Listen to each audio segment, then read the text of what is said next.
নমস্কার, আমি মধুবন্তী আর আমার সাথে আছে ক্যামেরাম্যান সুদীপ, জনতার আওয়াজ নিউজ চ্যানেল থেকে।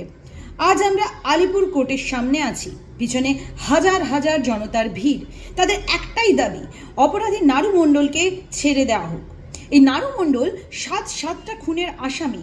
শুধু খুন নয়, খুন করার পরে তাদের মাথা কেটে প্রকাশ্য রাস্তার মধ্যে দিয়ে ঝুলিয়ে থানায় আত্মসমর্পণ করে এই নারু মণ্ডল।